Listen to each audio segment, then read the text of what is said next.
So the floodgates have officially opened up. You know, there's just been so many rumors, but now today, I am happy to say that we got our first legitimate information for the Nintendo Switch 2. And while this gives us some more concrete information as to what it includes, one of which I think is quite relieving in my opinion, it, however, brings up some very important questions and maybe even a few concerns as well. So we will go over all of that today.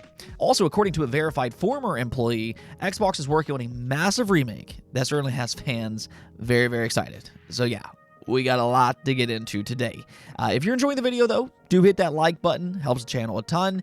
And if you're new to the channel, consider hitting the subscribe and bell notification. I am here Monday through Friday every single week where I try to give you all your daily gaming news dose.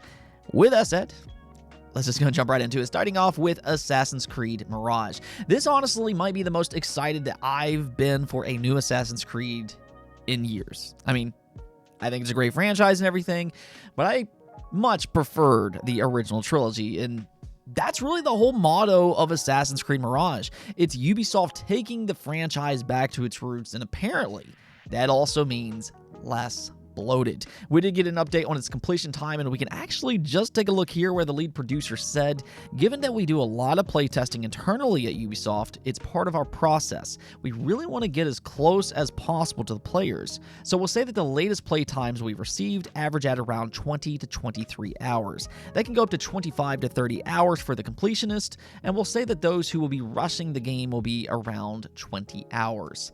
Honestly, I think that this is refreshing because some of the recent entries were just, they were too much. I mean, Valhalla as an example, that can take players 60 hours to complete just its main story alone, and then well over 100 plus for completionist. It just feels overly bloated, whereas I would say that something like 20 to 30 hours for most games, I think that that's a good sweet spot. It's not too much, and it's not necessarily too little. It's a good middle ground where you feel like you got your money's worth, just so long as the quality is there. Now, to be fair, that kind of remains to be seen as this moment, but I think Ubisoft is saying all the right things, and I think Mirage, so far, it looks promising. Also, the next Pokemon Presents might have leaked out a little bit early. This is coming from a Pokemon Masters EX data mine, out of all places. As pointed out by Central Leaks, will be happening on August 8th, so actually just 1 week away. We'll probably get an announcement here soon with that in mind, though I do have to wonder what they'll actually show here. If you remember right, most of their big Pokemon announcements were made at the last Nintendo Direct, but there are still a few other things that they can show. Obviously, it looks like we'll get some information on Pokemon Masters, which is a mobile game. They might also give us some new details for the upcoming Scarlet and Violet DLC. We do need a more exact release date for that first expansion. And do keep in mind that they still haven't delivered anything even remotely close to a mention about their supposed performance patch. What happened with that thing? I mean, you have to kind of wonder if they just want to wait until the eventual Switch 2 to fix their problems. But who knows? It's something to kind of keep an eye on. I'm going to cross my fingers we will get that on the current Switch. There's also Detective Pikachu 2. Maybe they give us a new look as to how that game will work on the Switch.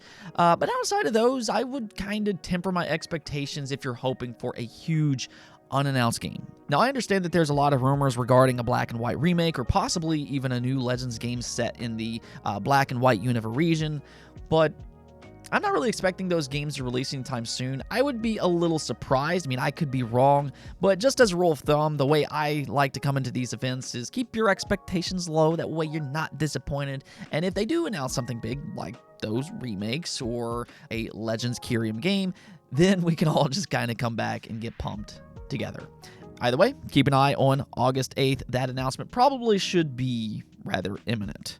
Now, speaking of the Switch successor a moment ago, yes, we actually got some new details today from an actual reputable website, the Video Game Chronicle. They are a very well-trusted source for a reason, and personally, I think that they do a phenomenal job. But according to VGC's Andy Robinson, a well-respected journalist by this point, he claims to have talked to multiple people who have knowledge of Nintendo's next-generation console. Now, the reason for this is because key Nintendo partners already have the Nintendo Switch successor dev kit in hand as we speak.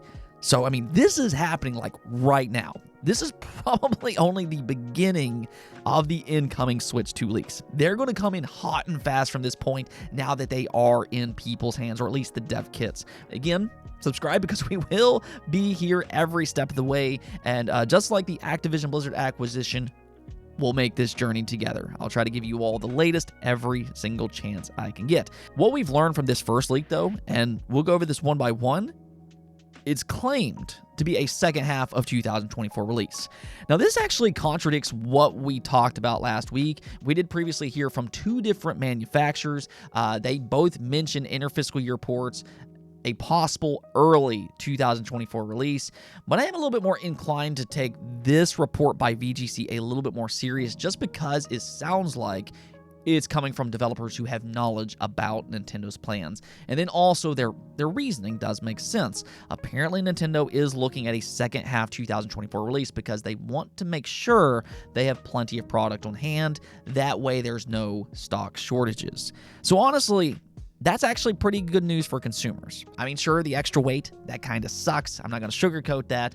But we saw what happened with the PlayStation 5 and the Xbox Series X just earlier this generation. They were very difficult to get when they first launched, not just because of demand, but also part thanks to scalpers. But if Nintendo, if they overload the market, that could actually keep the problem at bay, even if just somewhat. It might not eliminate it completely, but it can certainly help. So the way I kind of read this is that Nintendo, they might have their console ready earlier in 2024, but they want to hold on to the Switch 2 until they build up enough stock for a smooth launch. Now, another detail here, and this is the one that I think is just so relieving.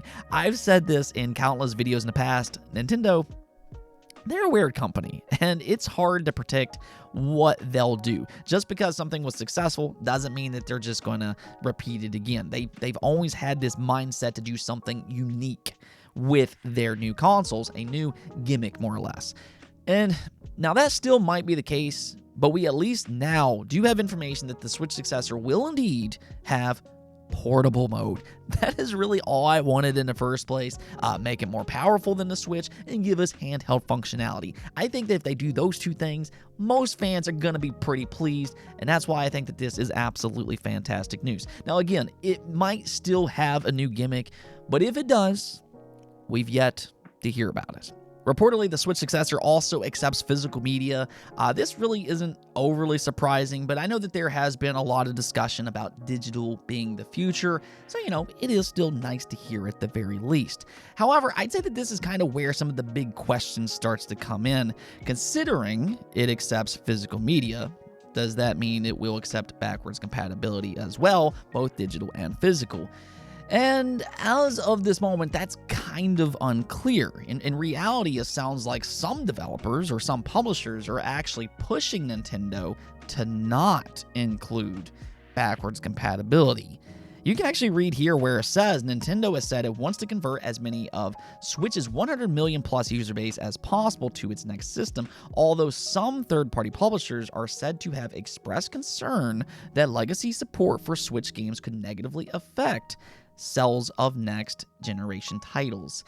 So that to me is a little bit surprising. I mean, on one side here, I can understand that launch games might not take off in the same way that they would without backwards compatibility, because that means more competition.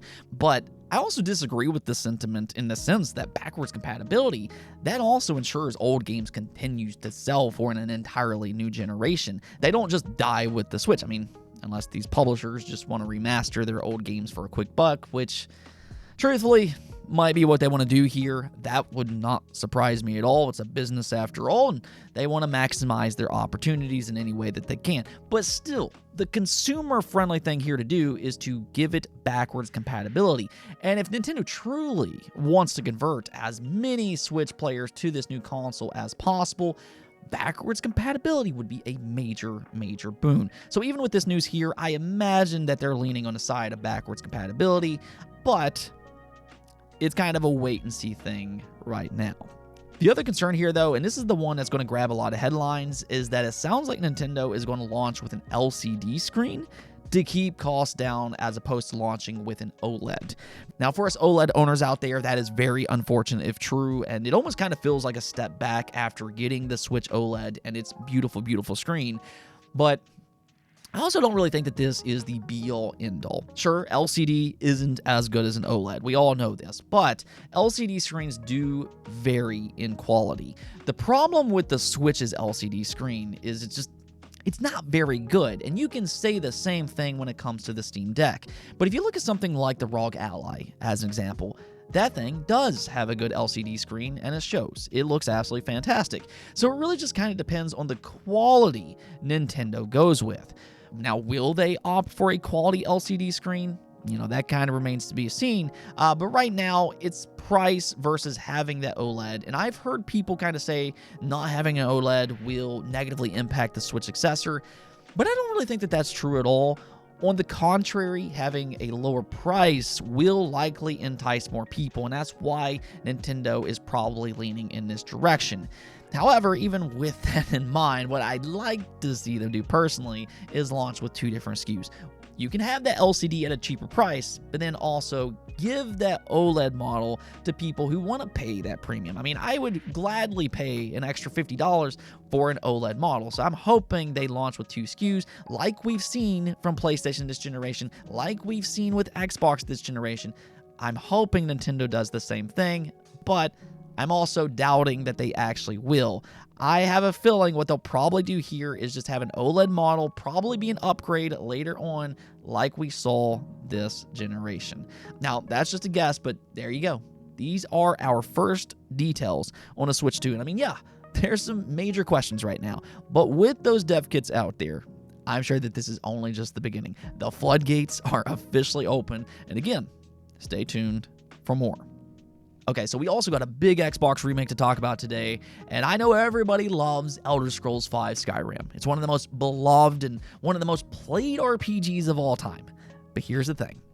The Elder Scrolls IV Oblivion is right there among the best RPGs ever made. If you haven't played that game, I'm telling you, it's an absolutely amazing game. It was a groundbreaking RPG that released back during the Xbox 360 generation, the start of DLC in some ways. But for as good as Oblivion is, it hasn't really aged super well in terms of visuals. That's why we hear about Skyrim just so much more today. You know, Bethesda's also re-released it like 100 times. But what if Oblivion was also re-released? Well, according to a former Virtuous employee that was supposedly verified on Reddit, claimed that they're working on an Oblivion remake / remaster. You can see here where it says, first there is the Alter Project, which is the remaster / remake of Oblivion. The discussion for it being a full remake are still ongoing. It is done currently using a pairing system, so it means that the remaster is running using both an Unreal Engine 5 project and the old Oblivion one. For instance, new graphics are rendered in the Unreal Engine 5 project, but most of the gameplay, physics, etc. is still done in Oblivion. It should be released end of next year, early 2025, depending mostly on if it's a remake or a remaster. It is mostly done in Paris, but Black Shamrock also helps the studio for the art. Now keep in mind that even though this employee was verified as legitimate, it's still important to take this with a grain of salt until officially confirmed. I do want to just go ahead and say that, but this is massive news if true, especially if this is a full-blown remake. And to just kind of think, this is technically an Xbox first-party game now. This will launch directly into Xbox Game Pass day one. I mean, again, this is one of the absolute best RPGs ever made, hands down. And I think with the added popularity of Skyrim, fans are going to flock to this game until the eventual Elder Scrolls 6. I mean, if you think about it, though, Xbox right now not only will have a killer lineup for Game Pass with both Bethesda and Activision if the deal completes, but man, Xbox has a ton of RPGs in development. Avowed, Fable, Starfield, the Elder Scrolls 6, and now possibly Oblivion as well. They seriously have become an RPG powerhouse. But let me know what you all think about this. If you played Oblivion in the past, are you hoping this rumor is true? The revival of Oblivion. Lastly here, though, we also got an update for Ratchet and Clank Rift Apart on PC. Sony kind of continues to have launch issues when it comes to their PC games. Rift Apart is their latest outing to put up less than stellar launch numbers. In fact, it was their third worst PC launch with only 8,700 concurrent players for its peak high.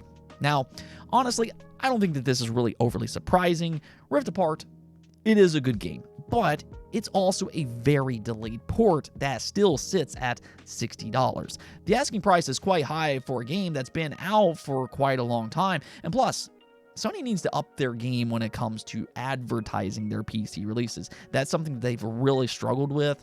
But even though its launch numbers aren't necessarily anything to brag about, I believe in the long run and with some discounts, Rift Apart will see steady growth over time. We've seen that with some of their other PC games as well, and I imagine Rift Apart will be a successful wishlist game and a hot commodity in upcoming Steam sales with some pretty nice discounts. Let's go take a look at the poll of the day, though, and I've kind of been wondering about this for a while, and I thought I'd just go ahead and ask you all, would you prefer News Dose videos with me on camera or as is? And actually, most of you all just don't care, with the vast majority just saying keep things as is. I mean, I've genuinely been considering this for a while now. Of course, I would keep the gameplay footage on screen and everything. That wouldn't change, but I'd also be on camera throughout the video. But I've yet to do it. There is a learning process there and everything, so I've kind of held off up to this point, but it's definitely something that I've heavily contemplated. Nonetheless, you all seem happy with things right now, which, hey, that makes me happy as well. Anyways, though, that's it for this episode. But if you liked the video, don't forget to bell notification and subscribe button for more content just like this. Also, if you'd like to support the channel through Patreon, thank you for making this content possible. Peace out.